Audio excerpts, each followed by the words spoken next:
길에 한 마을에서 10명의 나병 환자를 만나게 됩니다.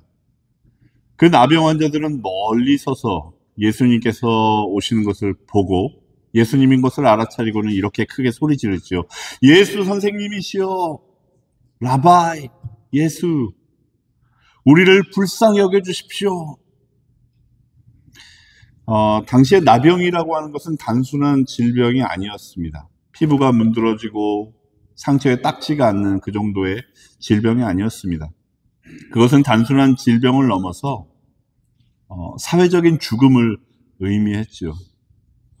가족들과 격리된 채 공동체에 들어가지 못하고 따로 그렇게 추방당한 상태로 살아야만 했습니다.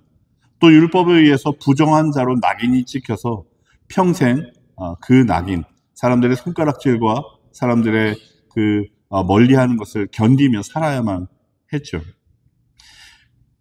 그렇게 그들의 이 외침, 우리를 불쌍히 여겨주십시오라고 하는 이 외침은 단순히 자신들의 그 육신의 질병, 그 육신의 치유를 넘어서 자신들의 삶 전체의 회복을 꿈꾸는 간절한 절규였습니다.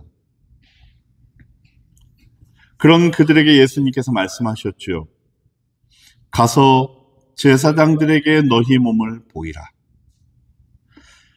이 말을 들은 이 10명의 나병 환자들은 그대로 발길을 돌려 제사장들에게 걸어갑니다.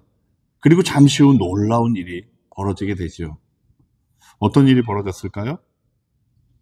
그들이 예수님의 말을 듣고 제사장을 향하여 걸어가고 있는 그 길 도중에, 걸어가는 도중에 자신들의 몸에 붙어있던 그 딱지들이 하나하나 떨어지면서 새살이 돋아 올라오는 일을 경험하게 된 거죠.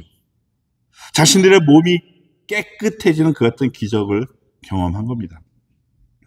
그러자 그들 중 한 사람이 자신의 몸이 조금씩 깨끗해지고 나아진 것을 느끼면서 그 순간 큰 소리로 하나님께 영광을 돌렸습니다. 할렐루야! 그리고는 제사장들에게 향하던 그 발걸음을 그 자리에서 돌려서 예수님께로 서둘러 돌아왔죠. 그리고는 예수님의 발 앞에 엎드려 감사를 드렸습니다. 성경은 그가 사마리아 사람이었다고 얘기를 하고 있습니다. 그때 예수님이 말씀하시죠. 10사람이 다 깨끗함을 받지 않았더냐? 나머지 9은 어디에 있느냐? 이 이방인 외에는 하나님께 영광을 돌리러 온 자가 없단 말이냐? 그리고는 이 사마리아 사람을 향하여 말씀하셨습니다. 일어나라. 그리고 가라. 너의 믿음이 너를 구원하였도다. 10명 모두가 똑같이 예수님의 그 치유의 기적을 경험했지만 오직 한 사람만이 내 믿음이 너를 구원하였다 라고 하는 말을 들었던 거죠. 믿음이 너를 구원하였다. 여러분, 그런데요, 조금 이상하지 않으십니까? 이 10명의 사람 가운데 믿음을 가진 사람이 오직 이 한 사람뿐이었을까요? 여러분 한번 생각해 보시죠. 나머지 9사람들도 예수님께 나와서 나를 불쌍히 여기십시오 라고 했던 것, 예수님께서 나를 치유해 주실 것이라고 하는 믿음이 있었기 때문이 아니었을까요? 또 예수님께서 그들에게 가서 제사장들에게 너희 몸을 보이라 라고 말할 때 그들의 몸은 아직 낫지 않은 상태였습니다. 그들이 걸음을 걸어서 제사장에게 향하고 있는 도중에 몸이 낫기 시작했죠. 아무런 몸에 변화도 없는데도 불구하고 예수님의 그 말을 듣고 제사장들을 향하여 자신들의 걸음을 옮길 때 그들에게 믿음이란 것이 없었을까요? 그들도 믿음이 있었습니다. 게다가 그들이 당장 이 한 사람처럼 당장 예수님께로 돌아가지 않았던 것, 여러분 우리가 이해하지 못할 것도 아닙니다. 오랫동안 격리가 되어서 추방을 당해서 가족들에게서 떨어져서 살았던 그들이 얼마나 가족이 보고 싶었을까요? 공동체로 복귀하기 위해서, 그래서 가족들을 다시 만나보기 위해서는 제사장의 확인을 받는 것이 필수적이었습니다. 율법에 따라서 깨끗해진 몸을 보여주고 나는 더 이상 부정한 사람이 아닙니다 라고 하는 확인을 받아야만 했죠. 그러니 그들의 선택에도 나름의 이유가 있었습니다. 그러나 그 한 사람만은 달랐다는 거죠. 그는 자신이 받은 은혜가 너무나 크고 놀라워서 그냥 지나칠 수가 없었습니다. 그 사마리아 사람에게도 가족은 중요했을 것이고 그에게도 공동체로의 복귀는 급한 일이었겠지만 그에게는 먼저 해야 할 일이 있었다는 거죠. 그는 돌아와서 그 즉시 돌아와서 예수님께 감사를 드렸습니다. 그리고 하나님께 영광을 돌렸죠. 그들 모두가, 이 10사람 모두가 믿음을 가지고 있었지만 오직 한 사람만이 육신의 치유를 넘어서 구원을 얻는 데 이를 수 있었던 이유가 바로 여기에 있었습니다. 오직 그 한 사람만이 자신이 받은 바 그 은혜를 기억하고 감사하는 믿음을 가졌기 때문이죠. 그의 믿음은 단순히 기적을 구하는 그런 믿음에서 멈추지 않았고 자신에게 기적을 베푸시는, 은혜를 베푸시는 그분과의 인격적인 관계로까지 나아갔던 그런 믿음이었다라고 하는 것입니다. 여러분, 성경을 보면 이 한 사람, 이 사마리아 사람이 예수님께 감사를 돌리고 그래서 예수님 말씀대로 돌아가라라고 했을 때 그 후에 어떻게 살았는지 우리에게 자세히 알려주지는 않습니다. 하지만 우리는 상상할 수 있죠. 자신의 육신과 영혼을 구원해 주신 주님께 감사와 영광을 돌린 그 사람이 그 감격과 그 기쁨 속에서 이후에 어떻게 살았을지를 우리는 충분히 상상할 수 있습니다. 그는 돌아가서 가족과 이웃들에게 자신이 경험한 놀라운 은혜를 전했을 겁니다. 그는 날마다 하나님의 은혜를 기억하며 살았을 겁니다. 감사했을 겁니다. 그리고 그 감사의 마음이 그를 하나님 나라를 위한 삶으로 이끌었을 것입니다. 그래서 교회 전승에 따르면 사도행전 8장에서 전도자인 빌립이 사마리아 지역에 복음을 전파해서 사마리아에 교회들이 일어나고 사람들이 회심할 때 이날 예수님으로부터 고침을 받았던 이 나병 환자가 그 사마리아 공동체 초대교회의 지도자가 되었다라고 하는 그런 기록이 전해지기도 하죠. 우리는 그가 어떻게 살았을지 충분히 이해할 수 있고 상상할 수 있습니다. 진짜로 하나님의 은혜를 깊이 경험하고 그것에 감격하고 감사하는 사람은 여러분 잘 아시지 않습니까? 자신이 받은 그 기쁨을 전하지 않고는 견딜 수가 없는 법이니까 말이죠.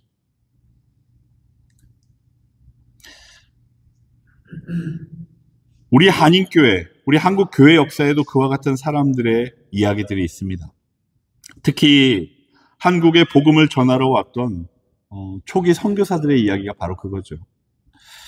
여러분, 서울 마포구 그 합정동이라고 하는 동네에 가면은요, 양화진 외국인 선교사 묘원이라고 하는 아주 작은 그 묘지가 있습니다. 묘터가 있습니다. 그곳에는 19세기 후반부터 20세기 초반 사이에 한국이라고 하는, 조선이라고 하는 낯선 땅으로 건너와서 복음을 전하고 그 조선 땅에 묻힌 선교사들이 안장되어 있죠. 아마 여러분들 중에서도 가보신 분들 혹은 들어보신 분들 계실 거라 생각이 듭니다. 언더우드 선교사, 아펜젤러 선교사, 모펫 선교사, 아마 여러분들에게도 익숙한 이름이죠. 연세대학교, 이화여자대학교, 배제학당, 평양신학교에 기초를 놓으셨던 분들이죠. 세브란스 병원을 세웠던 그 에비슨 의료 선교사도 그곳에 잠들어 있습니다. 그들은 왜 조선이라고 하는 먼 나라로 왔을까요? 편안한 이곳 미국 땅에서의 생활을 뒤로하고 목숨을 걸고 험한 바다를 건너 언어도 통하지 않고 문화도 다른 그 땅으로 그들이 왔던 이유가 뭘까요? 양화진 묘터를 넓지 않은 그곳을 양화진 묘지를 이렇게 걸어 다니고 그 묘비마다 적혀 있는 선교사들의 간단한 양력과 이야기들을 읽다 보면 한 가지 공통점, 특히 초기 한국에 왔던 선교사들의 기록을 보면 우리가 한 가지 공통점을 발견하게 되는 게 있습니다. 그들의 삶을 관통하는 하나의 동기, 그것은 바로 그들 자신들이 받았던 구원의 은혜에 대한 감사였다는 거죠. 그들은 자신들이 예수 그리스도로 말미암아 죄와 사망에서 구원받은 것을 결코 잊지 않았습니다. 그들에게 구원은 지적인 개념이 아니라 가슴에 뜨겁게 느껴지는 생생한 그런 경험이었기 때문이죠. 교회 학교에서 예수님의 십자가 사건을 이야기하며 우리는 구원받았습니다 라고 설명하는, 네, 아멘 하고 대답하는 그런 지식적인 어떤 개념이 아니라 자신들의 삶을 움직이는 그런 생생한 경험이었다는 거죠. 그들의 일기와 편지에는 이와 같은 고백들이 가득합니다. 내가 조선에 온 것은 하나님께서 나에게 베풀어 주신 그 은혜에 답하기 위해서일 뿐입니다. 알렌 선교사의 말이고요. 나는 조선인들을 사랑하게 되었습니다. 그리스도께서 나를 위해 죽으신 그 사랑이 나를 이 땅에 묶어 두었습니다. 언더우드 선교사의 말입니다. 존 헤런이라고 하는 선교사는 1890년에 장티푸스에 걸려서 조선 땅에서 생을 마감한 선교사입니다. 그가 장티푸스에 걸려서 사경을 헤매던 때에 세상을 떠나기 직전에 본국에 있는 교회 성도들에게 다음과 같은 편지글을 남겼습니다. 나는 내가 할 수 있는 최선을 다해 주님의 일을 하려 노력했습니다. 그래서 나는 조선을 위해 죽는 것이, 그리고 조선에서 죽는 것이 기쁩니다. 그들의 감사는 말로만 끝난 것이 아니었습니다. 그들은 자신이 받은 은혜의 크기만큼 그 은혜에 감사로 반응하고 헌신했죠.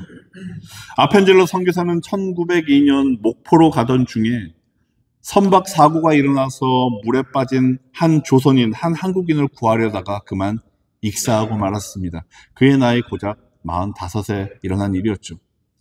모페 선교사는 평양에서 무려 46년간을 사역을 했습니다. 그는 추운 평양의 겨울을 견디며 가난하고 병든 조선 사람들을 섬기는 일에 자신의 인생을 다 헌신했죠. 양화진 묘원에는 어린 아기들의 무덤도 많습니다. 선교사들의 자녀들이죠.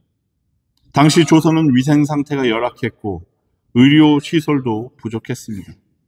그래서 많은 선교사들이 자녀를 잃는 아픔을 경험해야만 했습니다. 그럼에도 그들은 끝까지 조선 땅에 남았습니다.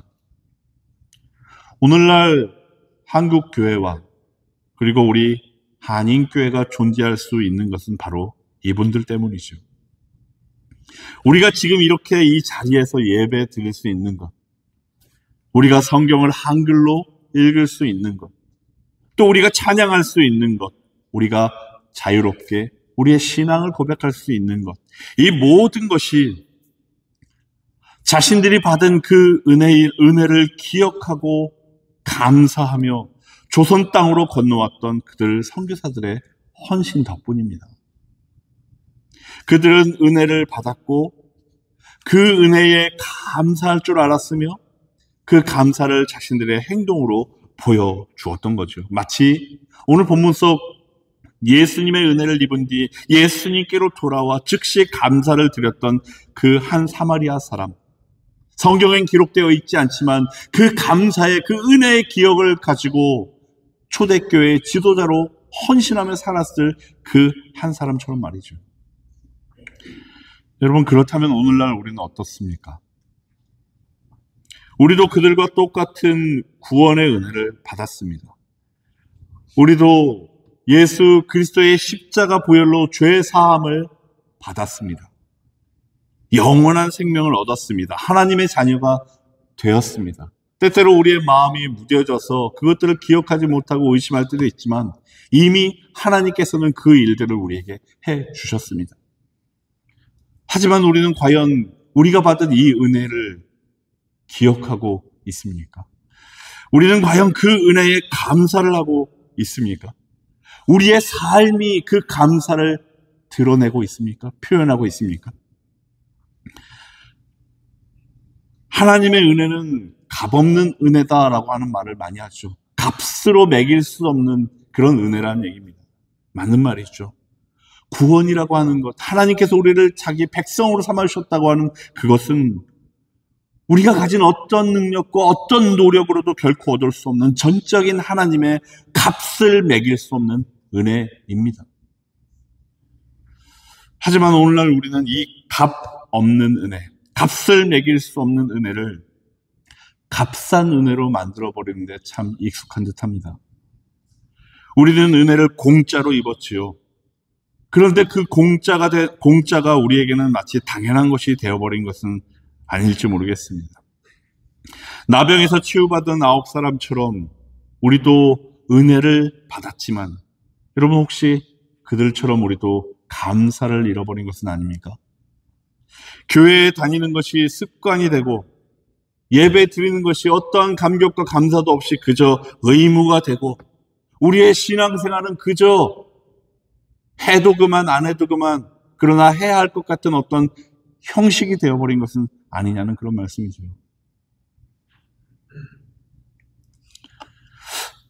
사랑하는 여러분, 오늘 본문에서 예수님은요, 감사를 하기 위해 돌아온 이 사마리아 사람에게 말씀하십니다. 내 믿음이 너를 구원하였다. 여러분, 감사라고 하는 것은 단순히 우리 마음 가운데에서 일어나는 어떤 감정의 흐름, 형태가 아닙니다. 감사는 우리를 온전한 구원으로 이끄는 우리의 믿음의 표현이죠. 10사람 모두가 치유를 받았습니다. 그러나 그중 오직 한 사람만이 구원을 받았습니다. 무엇이 그 차이를 만들었을까요? 바로 감사였죠. 감사는 우리가 받은 은혜를 진정으로 우리가 인식하고 있다는, 기억하고 있다는 증거입니다. 감사는 우리가 은혜의 주인이신 하나님을 지금도 우리가 기억하고 있다는 그런 표현이죠. 감사는 우리의 믿음이 살아있다라고 하는 그런 증명입니다. 여러분, 그 감사가 여러분들의 삶 속에 아직 살아있습니까? 감사가 없는 믿음은 죽은 믿음이요, 잠든 믿음일 수밖에 없습니다. 은혜를 기억하지 못하는 믿음은 구원의 확신을 잃어버리는 그런 믿음인 거죠. 여러분, 그러면 우리 어떻게 해야 될까요? 어떻게 해야 되겠습니까? 감사를 회복해야죠. 은혜를 기억해야죠. 우리가 누구였는지, 우리가 어디에 있었는지, 우리가 무엇을 받았는지를 우리는 기억해야만 합니다. 여러분, 우리는 죄인이었습니다. 우리는 멸망으로 가고 있었습니다. 이 땅에서 우리가 어떤 꿈을 꾸고 어떤 일을 하며 어떤 계획을 가지고 큰 생각, 큰 소망을 가지고 살았든지 간에 우리는 죽음을 향하여 걸어가고 있는 그런 멸망이 예고된 사람들이었습니다. 그러나 예수님께서 여러분들을 구원하셨습니다. 예수님께서 우리를 구원하셨습니다. 우리는 이 놀라운 은혜를 날마다 기억해야만 하는 거죠. 여러분, 매일 아침 눈을 뜰 때 여러분들 어떤 고백, 어떤 생각을 품고 하루를 시작하십니까? 밤새 잠을 별로 못 잤어. 몸이 너무 찌뿌둥해. 아이고, 오늘 너무 힘들다. 이런 말과 더불어 하루를 시작하십니까? 아니요. 몸이 힘들어도, 할 일이 많은 것처럼 느껴서 답답하셔도 여러분의 입술로는 주님, 오늘도 주님의 은혜로 새로운 삶의 기회를 얻었습니다. 그러니 오늘도 주님의 은혜로 살아가겠습니다. 이렇게 말씀하십시오. 여러분, 잠자리에 들 때 지난 하루를 돌아보며 그 하루가 여러분들에게 어떤 감정을 갖게 했든 간에, 여러분들의 삶을 어떤 무게로 짓눌렀든지 간에 이렇게 고백하며 하루를 마감하십시오. 주님, 오늘도 주님께서 은혜로 나와 함께해 주셨습니다. 감사합니다. 여러분, 이것이 은혜를 기억하는 삶입니다. 둘째로 우리는 하나님께 영광을 돌려야만 합니다. 사마리아 사람은 자신의 몸이 낫는 것을 느꼈을 때, 하나님의 은혜를 입었다는 것을 깨달았을 때 그는 큰 소리로 하나님께 영광을 돌리며 예수님께로 돌아왔죠. 여러분, 우리의 예배가, 우리의 찬양이, 우리의 삶 전체가 하나님께 영광을 돌리는 그런 것이어야만 하는 줄로 믿습니다. 우리의 일상이 예배가 되어야 하는 거죠. 직장에서, 가정에서, 이웃과의 관계에서 우리의 삶 자체가 하나님을 증거하고 그 하나님께 영광을 돌리는 모습이 나타나야만 합니다. 우리의 정직함으로, 우리의 사랑으로, 우리의 섬김으로 하나님을 높여드려야만 하는 것입니다. 셋째로, 감사를 우리는 구체적으로 표현해야만 합니다. 진정한 감사, 그것은 말로만 끝나는 것이 아닙니다. 감사는 우리의 시간과 재능과 물질과 우리가 가진 모든 것들을 통하여 드러나고 표현되어야만 하는 거죠. 여러분들 가정에서 감사를 한번 표시해 보십시오. 여러분들 배우자에게, 여러분들 자녀에게, 부모님께 감사를 말과 행동으로 보여주십시오. 또 교회 공동체 안에서 감사를 나누시기 바랍니다. 공동체를 섬기는 사람들에게, 또 함께 예배하는 사람들에게 감사하다고 그 감사를 표현해 보십시오. 그리고 이웃을 섬기며 감사를 나누시기 바랍니다. 우리 주변에는 도움이 필요한 이웃들이 참으로 많습니다. 건강의 문제, 정신적인 문제, 깨어진 가정의 문제, 삶의 여러 가지 문제를 안고 있는 우리의 도움이 필요한 이웃들이 참 많지요. 우리가 받은 그 은혜를 나눌 수 있는 기회는 여러분, 우리가 눈만 뜬다면 우리 일상 곳곳에서 찾을 수가 있다는 말이죠. 그리고 여기에 더하여 우리는 하나님의 은혜가 아직 전해지지 않은 곳에 관심을 가져야 합니다. 130여 년 전에 선교사들이 조선을 위해 기도하고 자신의 삶을 헌신했던 것처럼 이제는 우리가 다른 나라의 영혼들을 위해 기도하고 헌신해야 하는 그런 차례이죠. 우리는 주로 우리 교회 안의 일들, 우리 자신의 개인과 관련된 일들, 자신의 개인적인 신앙생활에만 집중하는 그런 경향이 있습니다. 물론 이것도 중요하죠. 우리 신앙생활에서 너무나 중요한 일입니다. 하지만 하나님의 그 은혜를 기억하는 진정한 믿음이라고 하는 것은 우리를 넘어 다른 사람들에게로 향하게 하는 것입니다.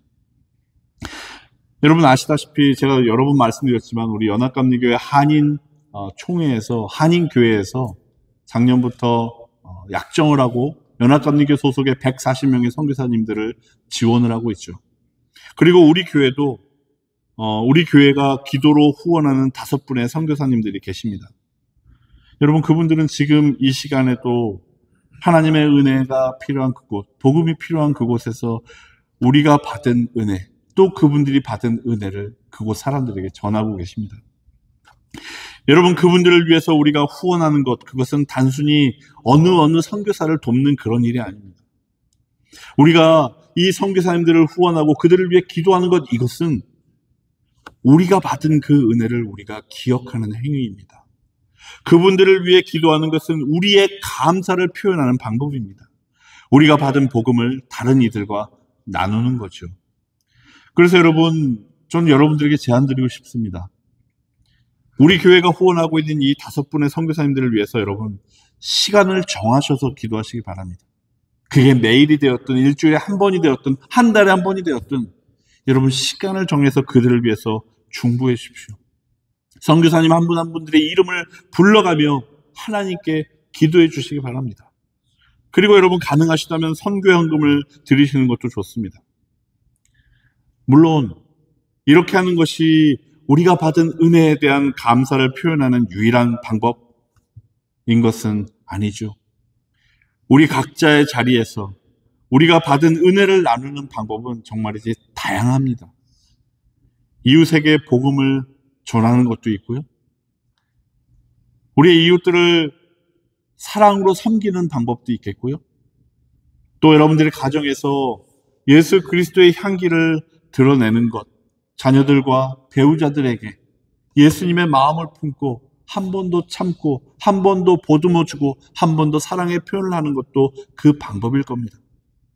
또 교회에서 여러분들이 맡은 직분을 성실히 감당하는 것도 하나의 방법이겠죠. 여러분, 이 모든 것들이 하나님의 은혜에 대한 우리의 감사의 표현입니다.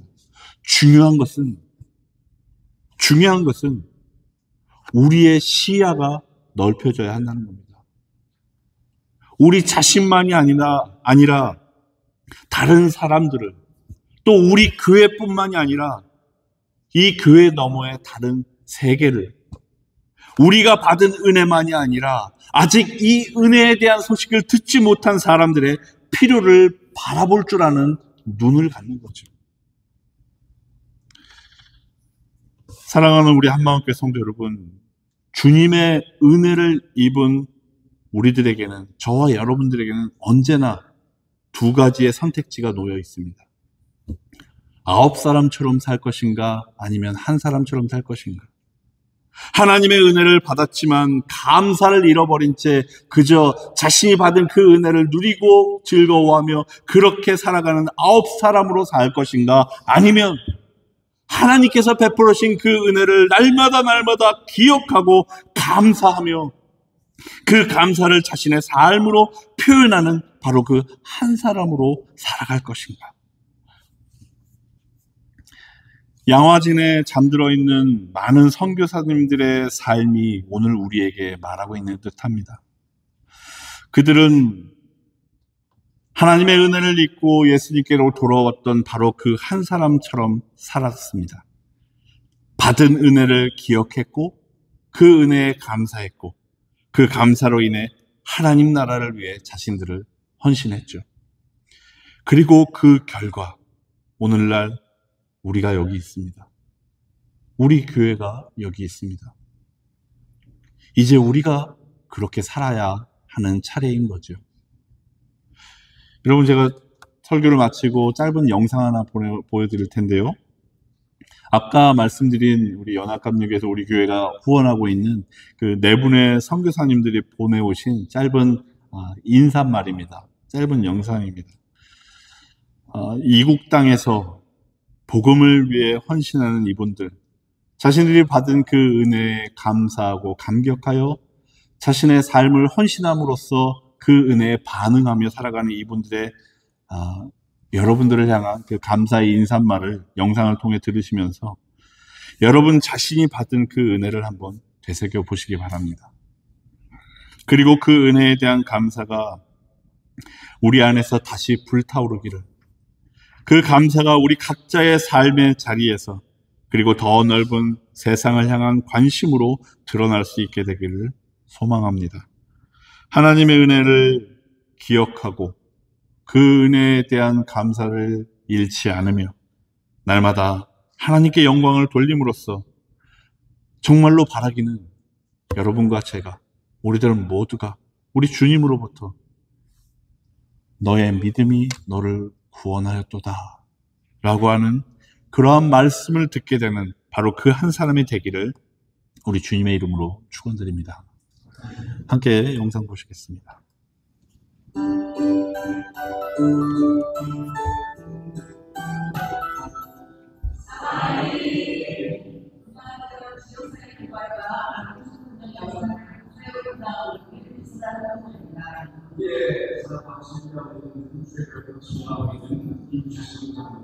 저희는 이곳에서 주의 영광과 복음을 위해서 수고하고 있는데 저희들의 수고하는 분들 같습니다. 여러분들의 기도와 사랑과 헌신의 힘으로 이곳에서 일하고 있습니다. 진심으로 감사드립니다.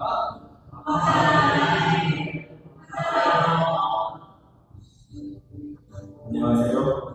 저는 필리핀 웨스리 신학대학원에서 공부하는 이민우 사도사입니다. 저는 이곳에서 성사학을 가르치며 학생들을 지도하고 있습니다. 전문인들의 기도와 하나님께서 필리핀 연합 학생들과 세계 선교를 이끌어갈 차세대 리더를 양성하고 훌륭한 목회자를 기르는데 더욱더 힘써 진행하고 있습니다. 할렐루야, 한국초대교회 저는 피지 한국신학교에서 사역하는 이성을 선교사입니다. 저와 웰터선생의 교수와 시작해 그리고 의견의 신학생들 여러분의 기도와 속에서 이 남겨드리는 하나님 나라를 확장하게 보여주는 위해서 기도하고 감사하고 있습니다. 여러분의 성도복을 깊이 감사드립니다. 안녕하세요. 김영선 선교사입니다. 현장에서 상황을 겪으면서 13년이 되었습니다. 여러분 선생님이 연락을 나는 10년에서 지난 7년 안로를 주시면서 한인 나라가